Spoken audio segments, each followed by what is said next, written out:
There are two kinds of silence when someone you love dies. The first is the kind people expect. The silence at the dinner table. The echo in the bedroom where her laugh used to be. The ghost of her voice in the closet where her scarves still hang, untouched. But the second kind, that's the silence that creeps in when you realize the world didn't stop moving just because yours did. People still mow lawns. Kids still ride bikes. Neighbors still wave with pity in their eyes and disappear behind their doors. And in my case, HOA Karens still file violations. My name's Thomas. I'm 61 years old, retired paramedic, widower, and up until last fall, I lived a quiet life in Magnolia Lane, a neighborhood with the kind of fake charm that looks perfect from a drone shot, but smells faintly of control the moment you step onto the grass. My wife, Lorraine, and I moved there 15 years ago. Back then, the HOA was mild, mostly lawn-length reminders and quarterly newsletters. Lorraine loved it. She called it her little garden paradise. She was the color in our corner of the street. While every other yard boasted identical rows of boxwoods and tulips in HOA-approved patterns, Lorraine went rogue. She planted marigolds, sunflowers, wild violets, bleeding hearts. Some were native, some weren't.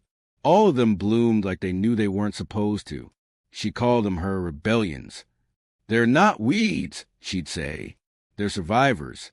When she passed last October, lung cancer, sudden and cruel, I didn't have a heart to touch her garden. I let the petals droop, the stems brown, the soil dry. It felt wrong to trim what she'd coaxed to life.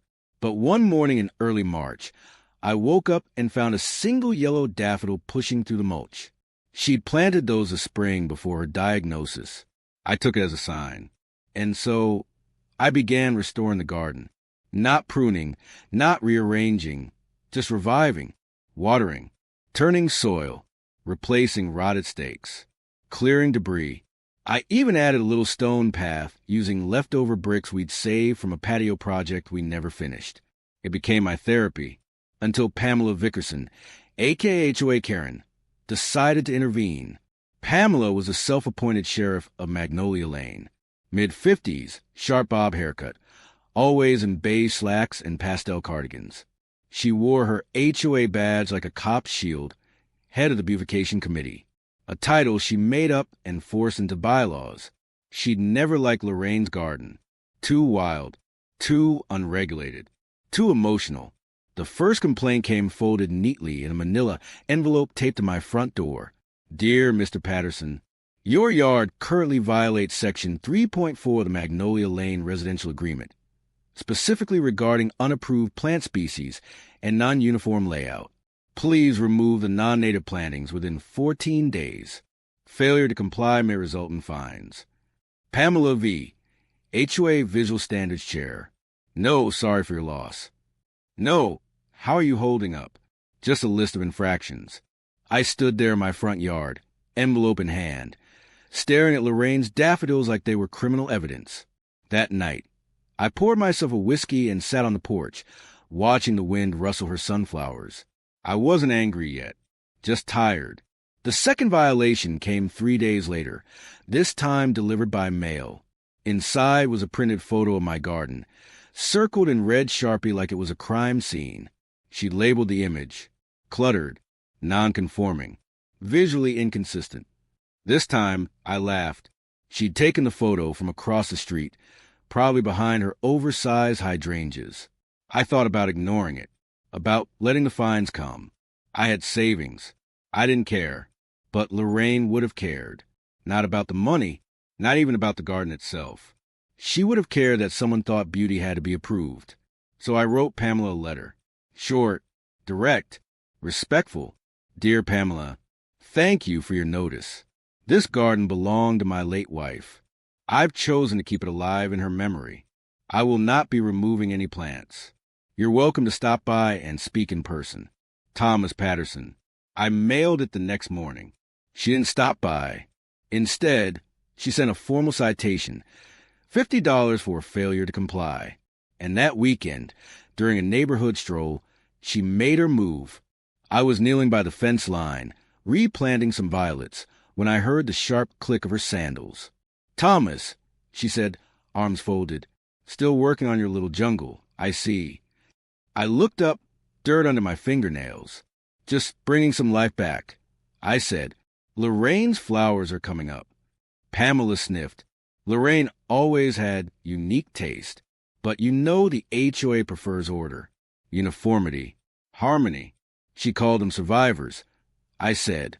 She scoffed. Yes, well, survivors or not, they're starting to look tacky.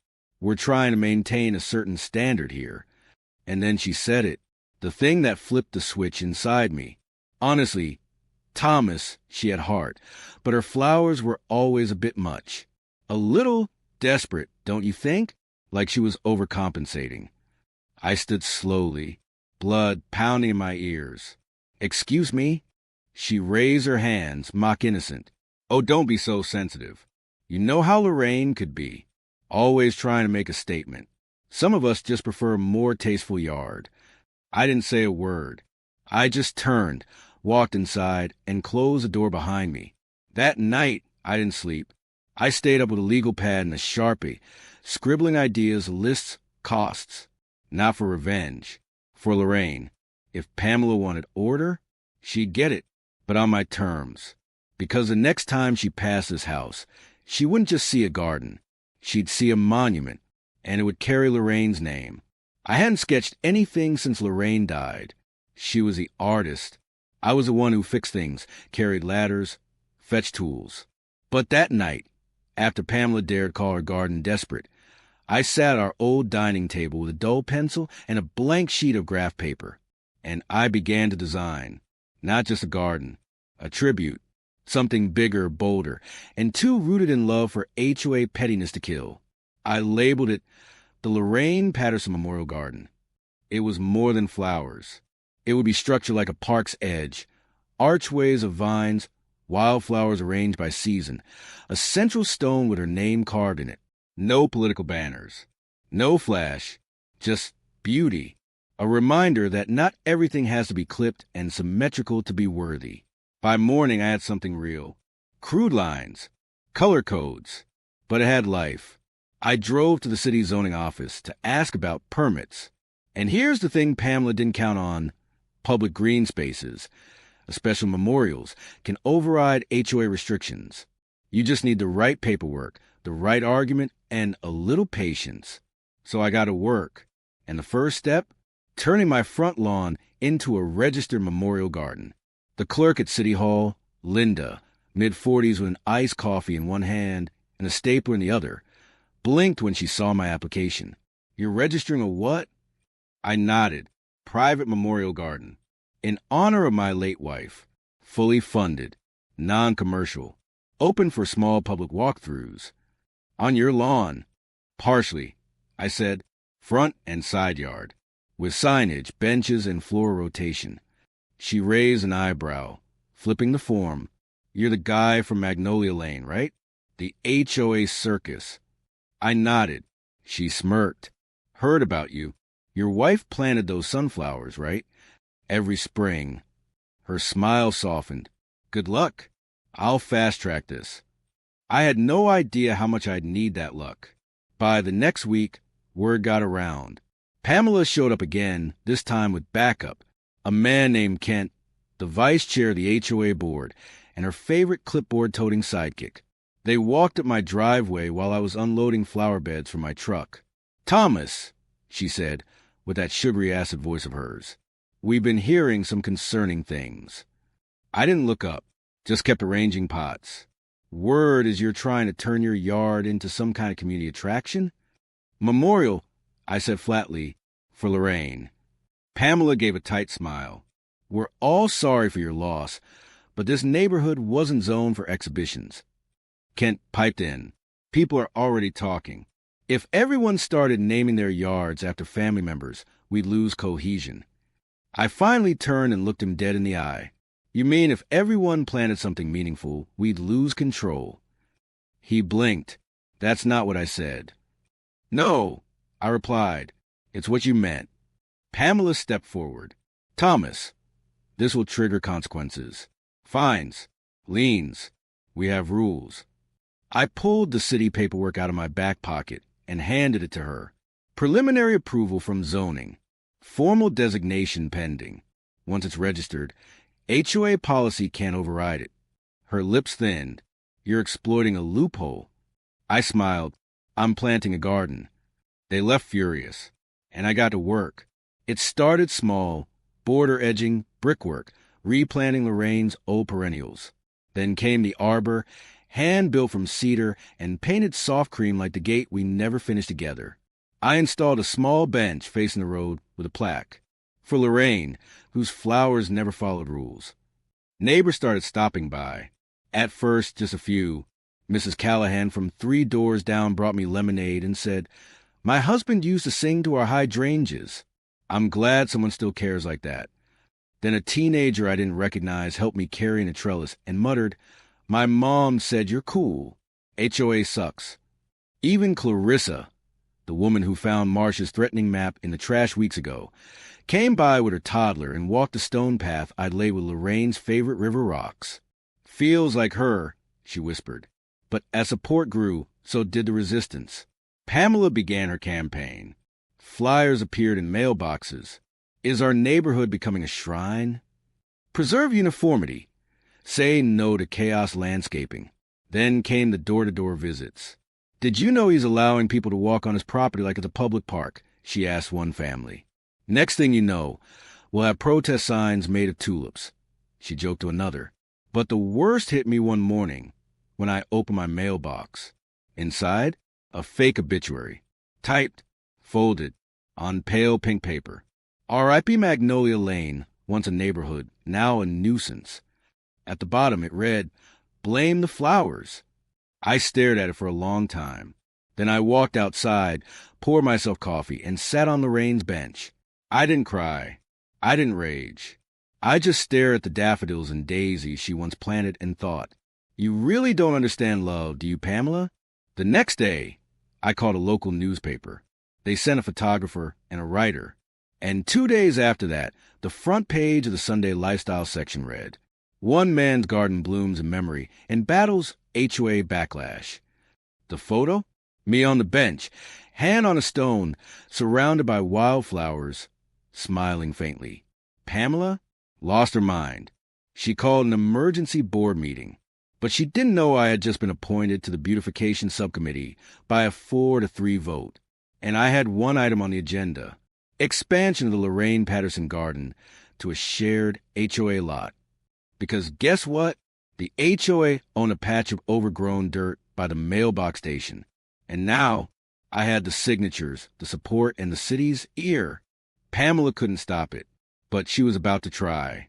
And she was about to cross a line no one would forgive.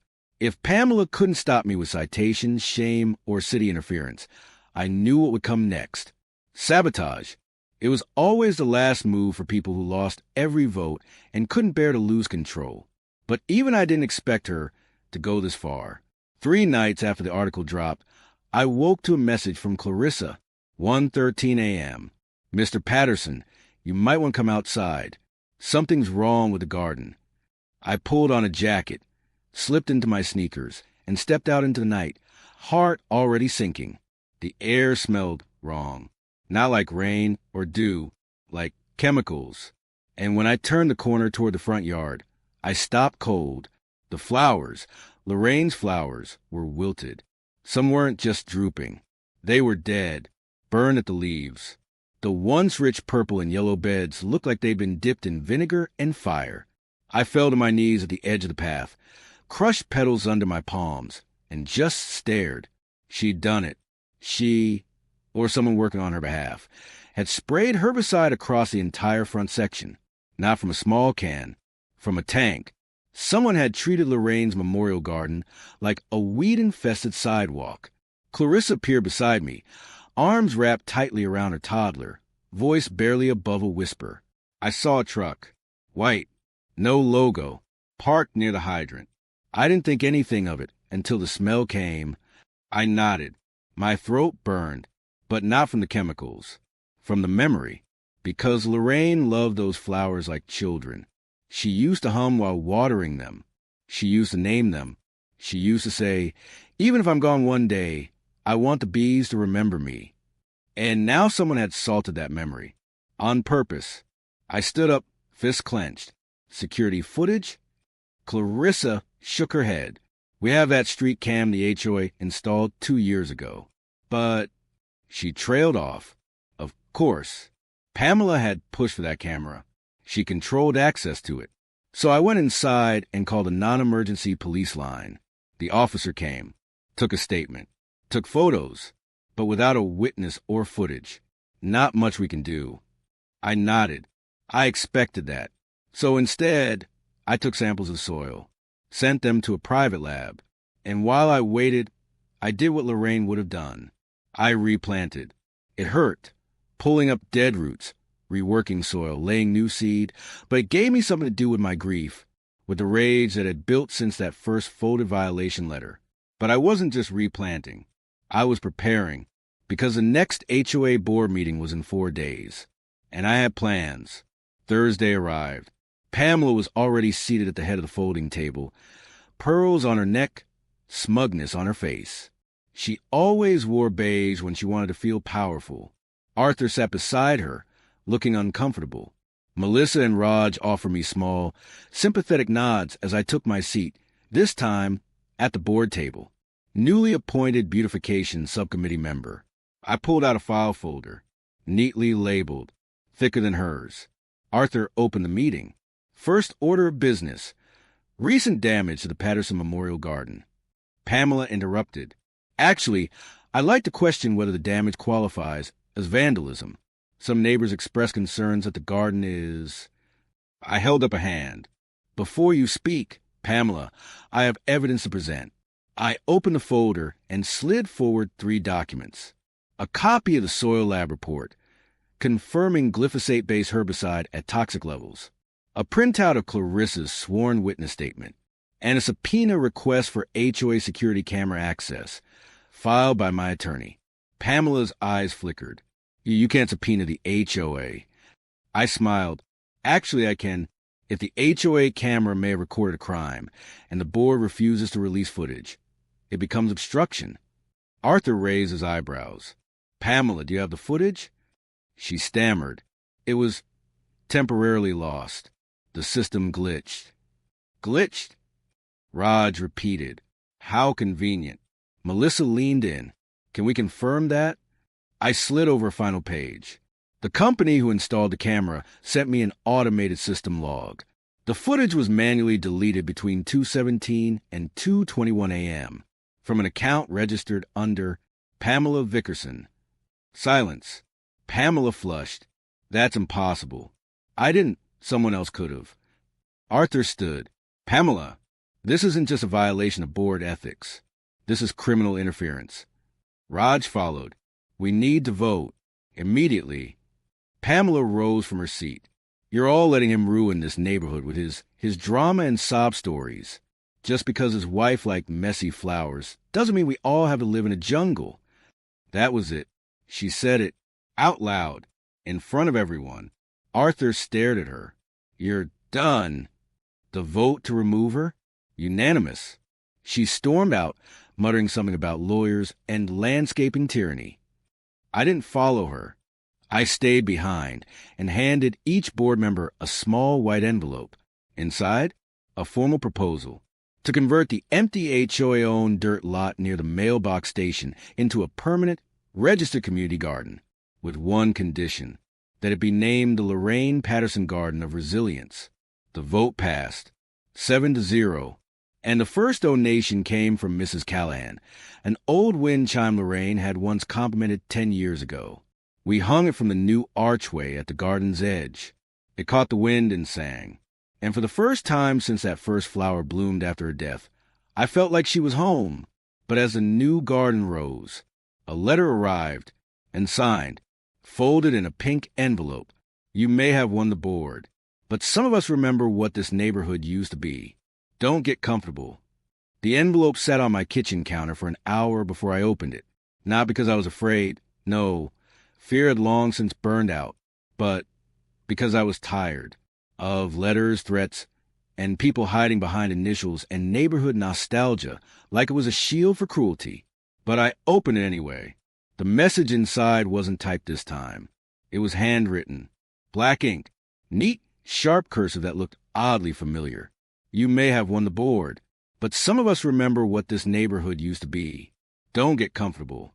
No signature, but whoever wrote it had sealed the envelope with a sticker shaped like a magnolia bloom. And only one person in this neighborhood had ever handed out magnolia stickers to encourage community decorum. Marcia Winslow. If Pamela had been the hammer and Glenn the scalpel, Marcia was a fog, the type of person who smiled while suggesting you rethink your color choices and followed up with a formal violation slip tucked under your mat. She kept quiet since her forced removal a few months back, retreated into her house, her porch, her pearl-button world of clinking teacups and quiet fuming. But now, apparently, she was back. The next day, I spotted her on the sidewalk across from the new Lorraine Patterson garden of resilience. She didn't stop, didn't wave, just stood there, staring at the archway I'd built with my hands, at the wild violets crawling up the lattice, at the engraved stone near the center that read, "Grow wild, love louder." She turned and walked away, her little white dog toddling after her. And then the real trouble began. It started with complaints, not from her directly, but from people who had been silent until now. "I don't feel safe with all the people walking to the garden at night," said one note. "The colors are too bold. They're causing visual anxiety," said another. Then came the noise complaints, because a neighbor said the wind chimes Lorraine once loved were disrupting the peace. One woman claimed her toddler had a near spiritual panic from seeing bleeding heart flowers planted near the sidewalk.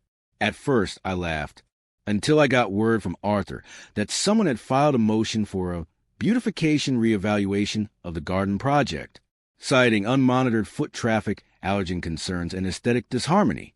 It had Marcia written all over it. "I think she's recruiting the old guard," Arthur said, rubbing his temples. "She's not even on the board." I replied, "She doesn't have to be. She still has influence." I nodded. I knew exactly what I had to do. We set a community hearing. Not in a boardroom. Not behind closed doors. In the garden. Open to the public. Full transparency. Word spread fast. The day of the hearing, I set up a microphone, a few folding chairs, and a sign that read, "Everyone has the right to bloom." People came, some out of support, some out of curiosity, some holding clipboards and purse lips. And just before we began, Marcia arrived, peach sweater, beige flats, her dog tucked under one arm like a designer purse. She didn't speak, just sat near the back, behind a row of concerned homeowners. Arthur stood first. "Today we're here to review concerns regarding the community garden, specifically its design, purpose, and impact on neighborhood standards." I stepped forward. "I built this garden to honor my wife, but it's become more than that.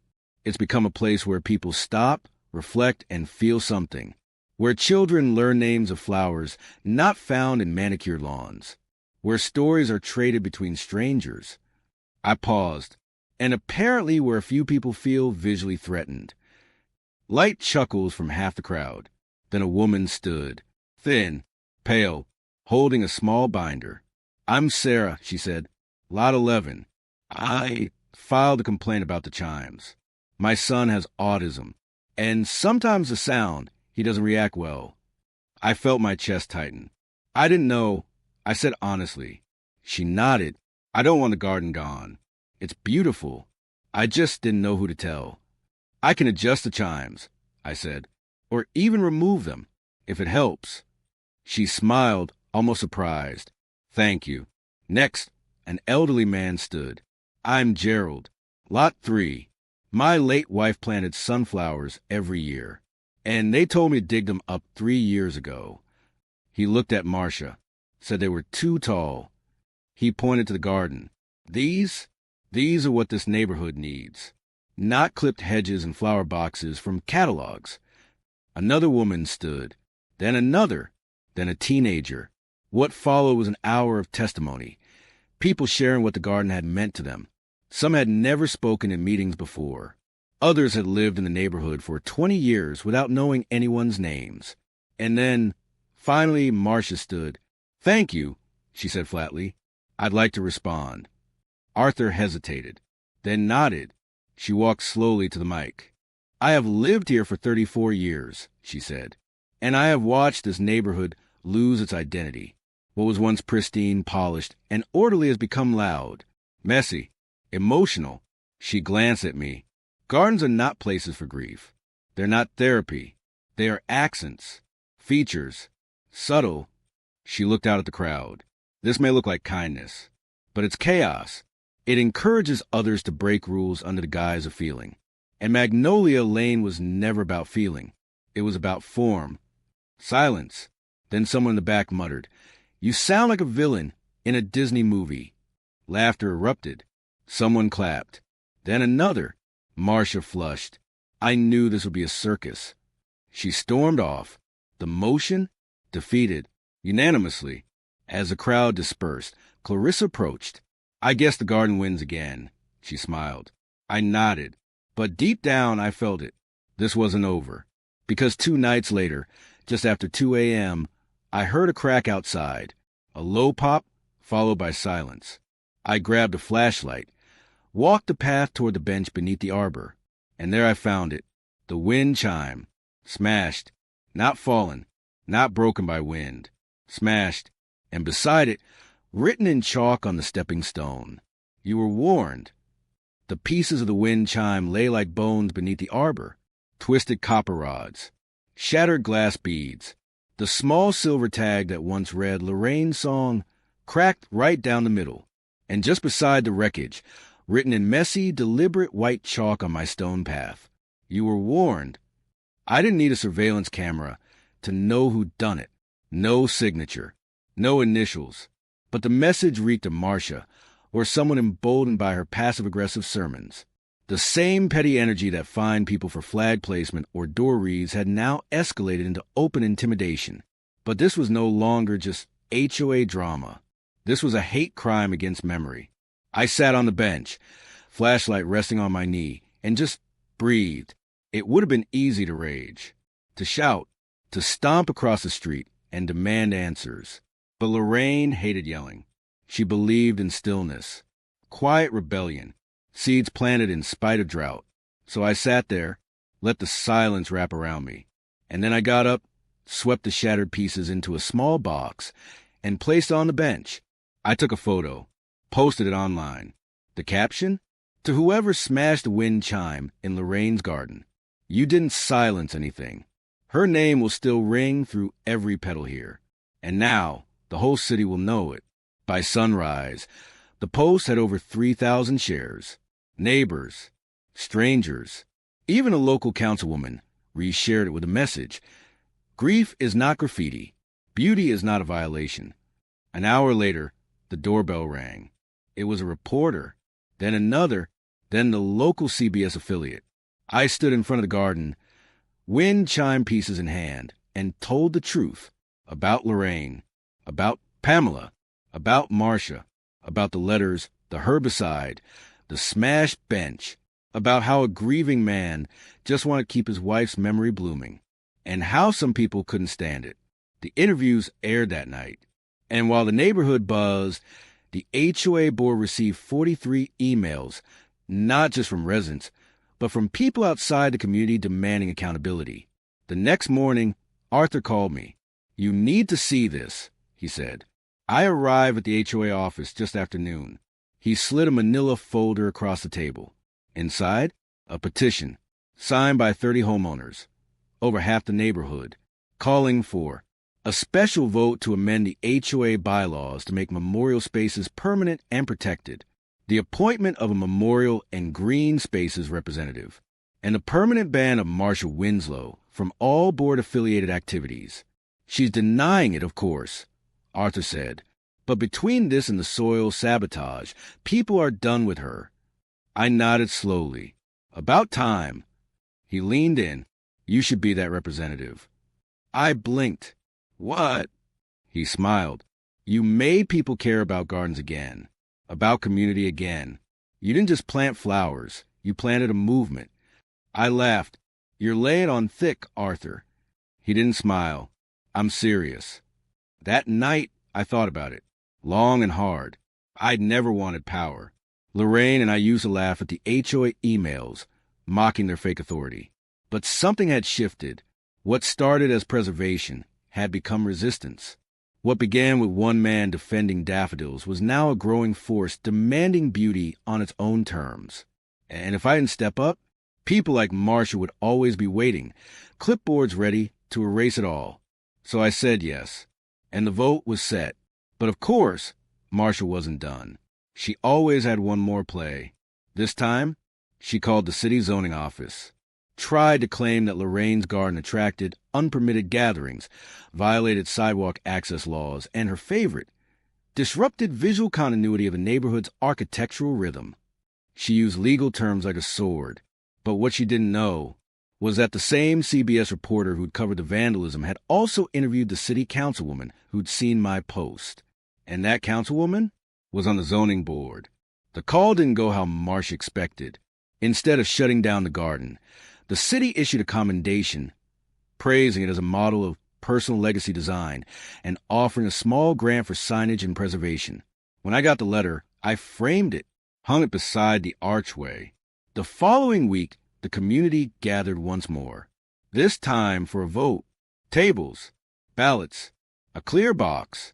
I stood in front of the crowd, same bench, same microphone, and read a short speech. This garden was never meant to be a battleground. It was just a place for one man to remember one woman. But now it's become something more, a place to fight back against silence, against the idea that beauty needs permission, against people who think order matters more than kindness. So if you vote for me, know that I don't care about shrubs or mulch types. I care about people, and the right to grieve, grow, and bloom. Loudly. The vote?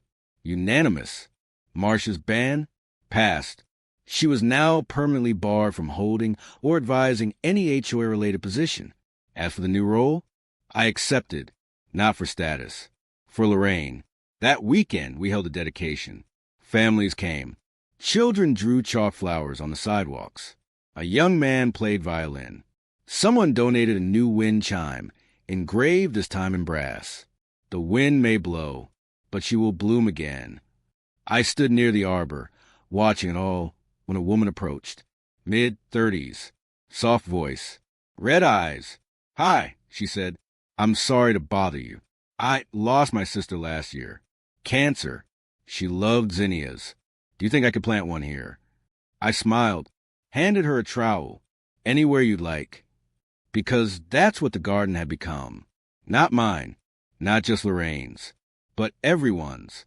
But just when I thought we'd finally found peace, a new letter arrived. No envelope, taped to my back gate, written in jagged black marker. If you think this is over, you haven't met the new board president. Gee. The note was taped crookedly to my back gate, like whoever left it was in a rush or didn't want to be seen. The bold, angry scrawl read, if you think this is over, you haven't met the new board president. Gee. I stared at the signature. Gee. Only one name came to mind. Glenn Walters, the man who used to be Pamela's second in command. He was the clipboard king before Arthur came in and cleaned house. Last I heard, Glenn had disappeared after Pamela's resignation, citing stress leave and legal ambiguities that conveniently kept him off the radar.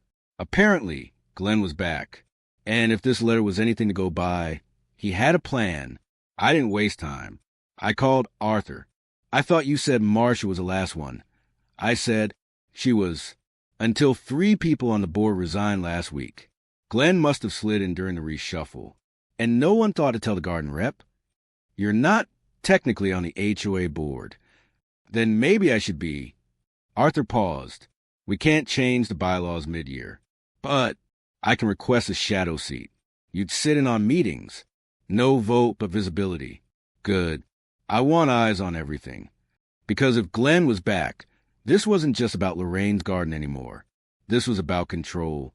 The next board meeting was scheduled for Thursday. I showed up early.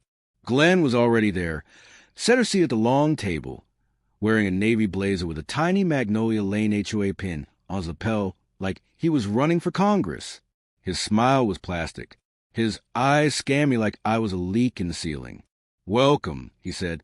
"We've missed your input." "Missed your disappearing act," I said, sitting across from him. The meeting opened with standard drivel: fence codes, mailbox dimensions, garage lighting policies. Then Glenn cleared his throat. "I'd like to introduce a motion for review," he said.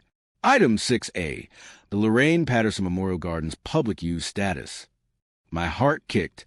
According to HOA Bylaw 3.2, he continued, any structure or designated space that attracts more than 10 non-residents per day requires special use designation, liability coverage, and board approval. He looked directly at me. To date, this space has none. A board member raised her hand. I thought the city gave a commendation. Glenn nodded. They did. Lovely sentiment. But the HOA still has jurisdiction over neighborhood safety and liability, and recent increases in foot traffic have resulted in complaints. Arthur squinted. From who? Anonymous, Glenn replied smoothly, but consistent. He pulled out a thick file. 23 logged entries in the last month. I didn't need to see them to know they were manufactured.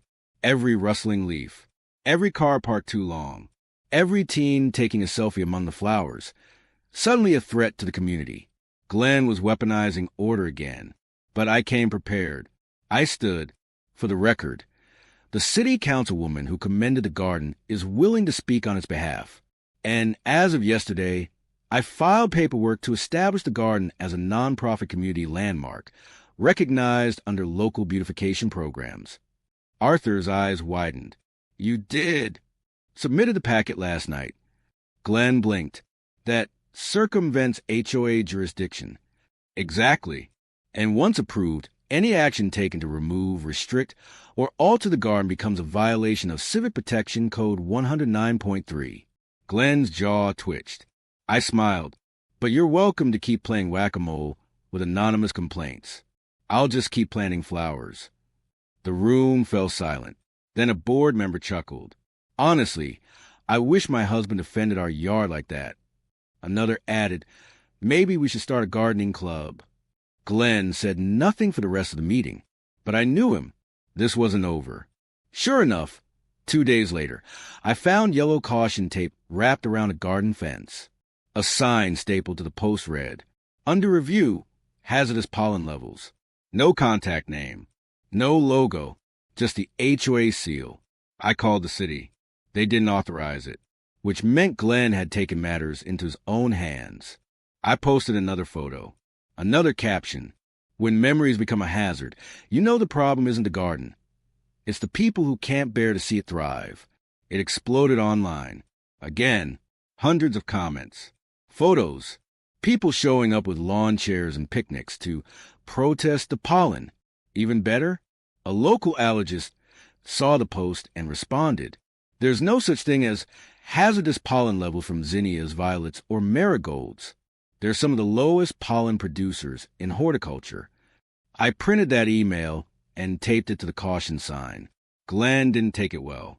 That night, someone threw a brick through my garden gate. It didn't hit anything important, just cracked a ceramic pot and crushed a patch of lavender, but it sent a message. And so did I. I posted security footage, grainy, but clear enough to make out the figure. Tall, balding, wearing a Magnolia Lane HOA jacket. The internet did the rest. Within hours, Glenn's LinkedIn, Facebook, and even his old campaign flyers he once ran for city zoning chair were circulating with captions like, "Is this the face of community?" When bullies were badges. He vanished from the board the next morning, resigned via email, citing mental stress and online harassment. But before he left, he did one last thing. He filed a petition with the state's Homeowners Association Council, a real thing I didn't know existed, to request the removal of Arthur as HOA Director for negligence and biased representation. And if it passed, Arthur would be gone. And once again, Lorraine's garden would be vulnerable, because now the battle wasn't just between a grieving husband and a bitter HOA. It was about power, control, and the cost of protecting something that blooms in a place where order hates color. The HOA clubhouse hadn't been this packed in years.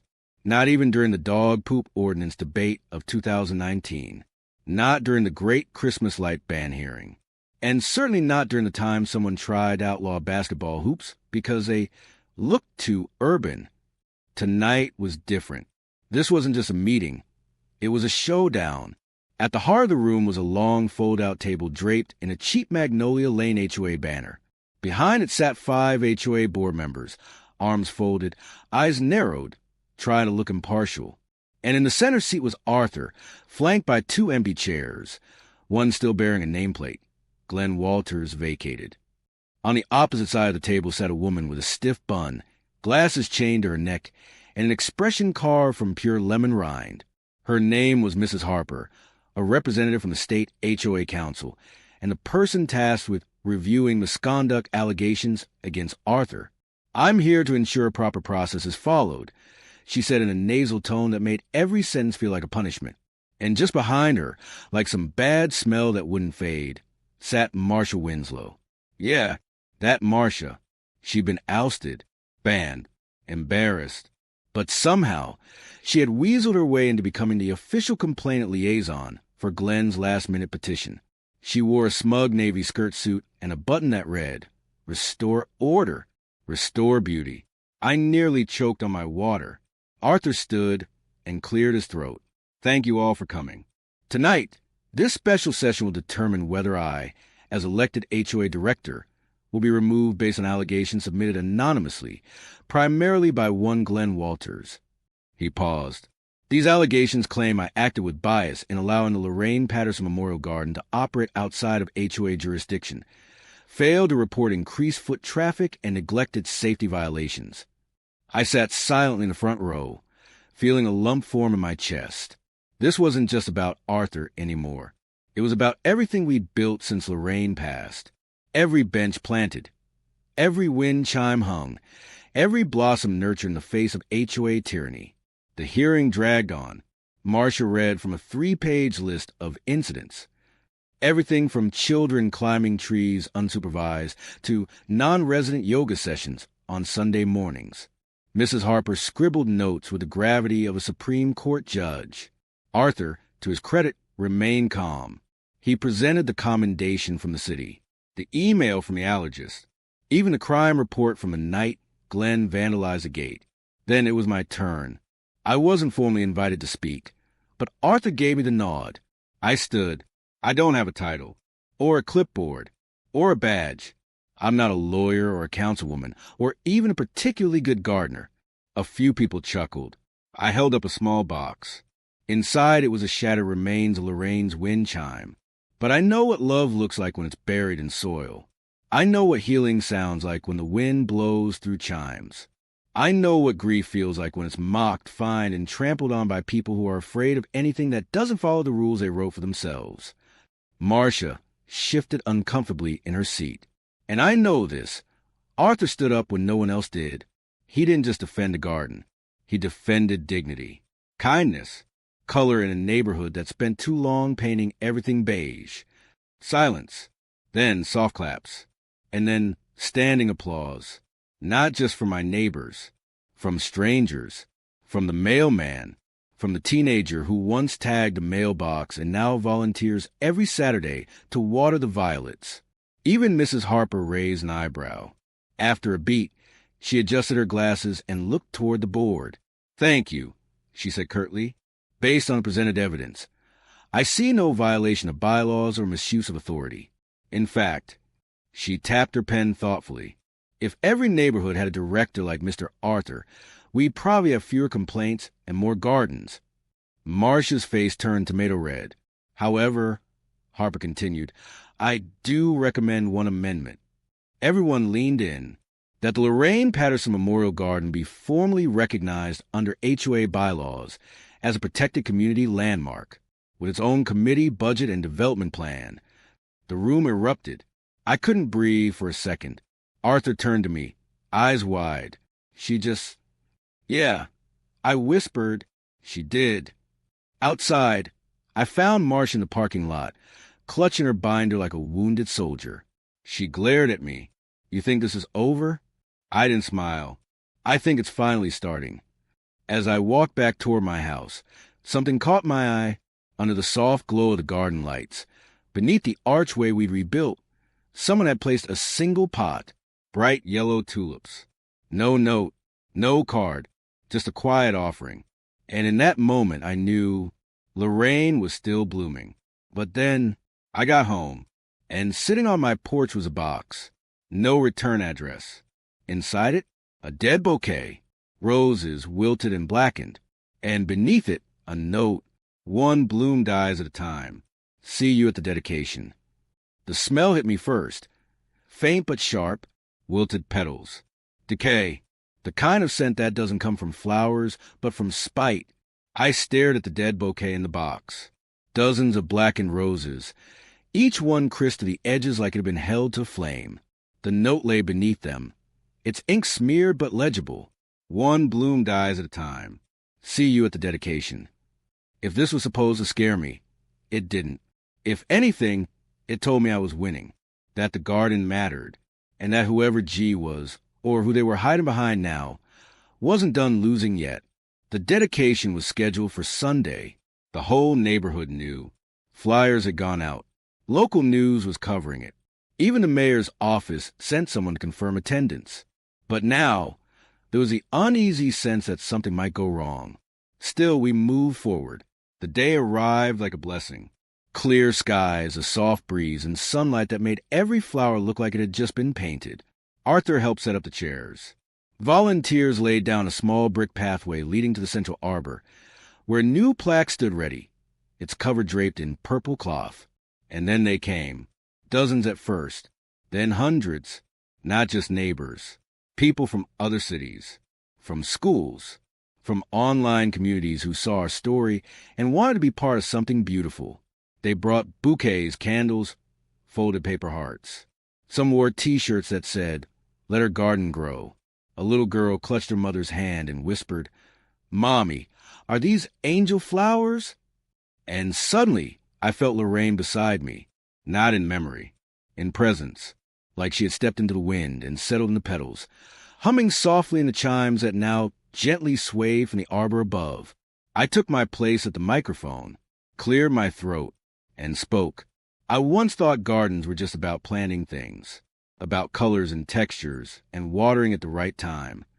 But when Lorraine died and I planted the first violet, I realized something. I paused, looking over the crowd. Gardens aren't just about life. They're about what survives. They're about choosing beauty over bitterness, memory over erasure, and love, quiet, stubborn love, over rules written in ink by people who forgot how to feel. Applause rippled through the crowd. I reached for the cord and pulled the cloth from the plaque. It read, "The Lorraine P. Patterson Memorial Garden. Let her kindness bloom forever." Then I added, "And if anyone's still wondering whether one small garden can make a difference," I gestured to the crowd, to the children planting zinnias on the West End, to the mayor's rep holding back tears. "Look around." That's when it happened. A sudden yell. From the sidewalk, a man charged forward, face red, fist clenched. He shoved through two planters and grabbed the edge of the plaque. "I said this wasn't over," he screamed. It was Glenn. He looked thinner, wild-eyed, like whatever dignity he had left had finally rotted out from the inside. Security moved quickly, but not before he spat on the flowers and tried to yank a marigold from the soil. It didn't come up easily. Roots held, like they always do when planted with love. Two guards pulled him back, and the crowd gasped. Someone shouted, "Get him out of here!" And another yelled, "Shame on you!" As Glenn was escorted out, I picked up the marigold he dropped. Bruised, bent, but not broken. I placed it back in the dirt and patted the soil gently. "Sorry," I whispered. "He doesn't know what he's doing." The ceremony resumed, more solemn than before, but also more defiant. People stepped forward to share memories. A woman talked about losing her son and finding solace in the garden. A teacher shared how her students use it as a place for quiet reflection during testing week. A man in a wheelchair said it was the first place he felt truly welcome in the neighborhood. And then a final speaker approached, an older woman. She walked slowly, cane in hand, dressed in a crisp blue church dress. She took the mic and looked at me. "I'm Marcia Winslow," she said. A hush fell. Arthur stepped forward. But I held up a hand. She nodded. "I fought this garden at first. Thought it would ruin the order, the look, the image of our neighborhood." She paused. "But then my granddaughter came here, sat under that arbor, and told me it was the only place she didn't feel judged for crying about her mom." Her voice cracked. "She died in a car accident last fall. My daughter. And I've been so angry since. At everything. Everyone." Tears welled in her eyes. "I don't know if I can ever make up for what I did. But if you'll let me, I'd like to plant something. In her name. Beside Lorraine's." I walked forward, handed her a small trowel. "You already did." She knelt slowly, dug into the soil, and planted a tiny pink rose. Later that evening, the mayor's office announced that the garden will be nominated for the State Civic Harmony Award. The HOA rewrote the bylaws. A new committee was formed to protect and expand green spaces across the county. And the Lorraine Patterson Garden? It became more than a place. It became a symbol for every widow, every grieving soul, every rebel gardener planting beauty where it wasn't welcome. As for me, I still visit every morning. I talk to her. I sit on the bench and listen to the chimes. And some days when the wind blows just right, I swear I can hear her laugh.